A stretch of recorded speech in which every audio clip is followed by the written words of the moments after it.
So will Tom Clancy's The Division live up to its hype, or will it be yet again another failed attempt by Ubisoft? I'll let you decide after this video. What's up, YouTube? Which boy playing to tune back in another video. And today, I'm actually going to be dissecting the game that is Tom Clancy's The Division. Now, I do know that the full release game has not yet hit the shelves yet, but from my knowledge and from all the textual evidence that is Viva YouTube, I pretty much can make at least a good prediction of what's to come on Tom Clancy's The Division. Now, if you've seen my previous video where I talk about my top 5 games that I'm really excited for this year, 2016, I have implemented Tom Clancy's The Division as the number 2 spot. Now, this video is basically just an update on that video, where I'm pretty much just going to scratch that game off my list entirely, and you'll find out exactly the reason why. In the background, I'm going to be showing some game clips from E3 and from the beta and from previous leaked gameplay that Ubisoft has leaked themselves. Also keep in mind that this game is supposed to come out a long time ago, and but you know how Ubisoft does every single time. I'm telling you this right now, every single time when they delay a game, just know that game is not gonna live up to its hype. I'm just guaranteeing this. Look at Watch Dogs, all right? Look at Watch Dogs. This is a perfect example right now, okay? Just look at Watch Dogs. I will be showing Watch Dogs footage in the background as well. I'm going to compare from E3 until now, and tell me, do you think it's the same exact game? Graphics, story element, and gameplay. Please tell me, is it the same? And if you don't know the answer to that question, allow me to answer it for you. No, it is not the same. And this is the exact method that I think they're going to use again for Tom Clancy's The Division, which is honestly a tragedy, because this game, it looked like it had potential. It really did. But once again, Ubisoft like to destroy potential. Potential is clearly not even in their vocabulary. And this honestly kind of gets me scared to even watch E3 anymore. Well, at least their presentations. Because it seems like every single time when I look at a game on E3, I'm like, oh my goodness, this game looks awesome. And then when the game comes out, it looks nothing like it did in E3.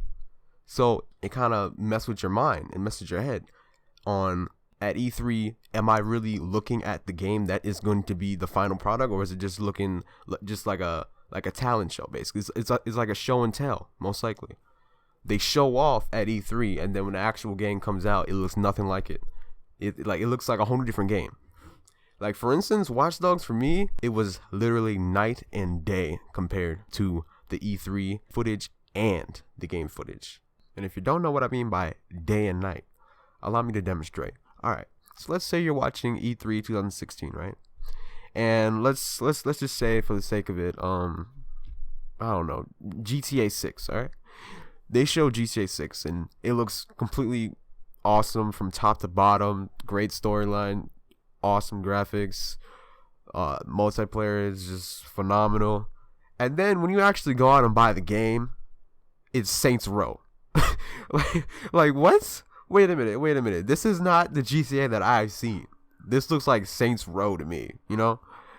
It's that drastic change that it's just toxic to the gaming community. And the fact that people are actually even ignoring this bugs me a lot. It really does. Stuff like this really makes me think or wonder how people are so blindsided to this. I mean, like, it's been in front of them this entire time. It's not like it was hidden.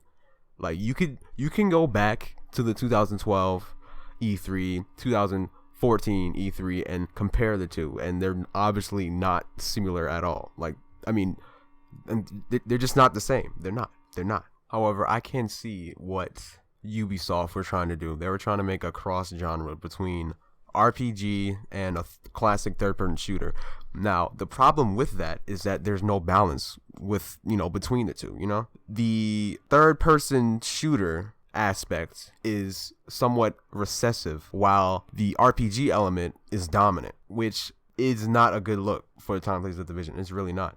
You can't have a realistic third-person shooter in a realistic setting with spongy gun mechanics. Like, that doesn't work at all. It's a poor design choice on their part. And whatever happened to the survival element, getting food, water, stuff like that they advertise on E3. Whatever happened to that aspect is gone. Oh yeah, what about the stealth mechanic that was implemented in the game but taken out? Where did that go? Sway might not have the answers, but I sure as hell do. Now, in terms of the environment and how it looks, how New York City looks, they honestly got it right. They really did. But for those of you who had never been to New York or never even looked at a map before of New York or anything at all, New York City consists of 5 boroughs, all right? You got Manhattan, you got Staten Island, you got Bronx, you got Queens. Last but also never least, you got the infamous Brooklyn, which is very funny because that's not even in the game. How are you gonna make a New York City game and not include all the 5 boroughs? Now I already know the people from Brooklyn are really pissed right now. I can just tell them that. But the funny thing about it is that you start off in Brooklyn, and then after that, the game. Oh my goodness! And if you think I'm lying, a dev literally said that. A developer literally said there will be no Brooklyn, quote unquote, no Brooklyn. If you didn't, then I'll just roll the clip. Then I'll just. You brought up the free DLC. Might as well get into it. In the original E3 2013 trailer, you guys are showing gameplay that took place in Brooklyn, but the game takes place in Manhattan. You're talking about free DLC. Is that Brooklyn part of the game going to be DLC? And if so, why did you choose to cut it from the full game? Brooklyn's not going to be DLC. What? Bro, what are you talking about, man? Bro, I'm out, man. That nigga's tripping. Now, you're probably going to ask this question. Now, Play. If there isn't any Brooklyn in the game, then what are they going to do about that? And it's just as easy as a 3-letter word or a 3-letter acronym. Now, say it with me, guys.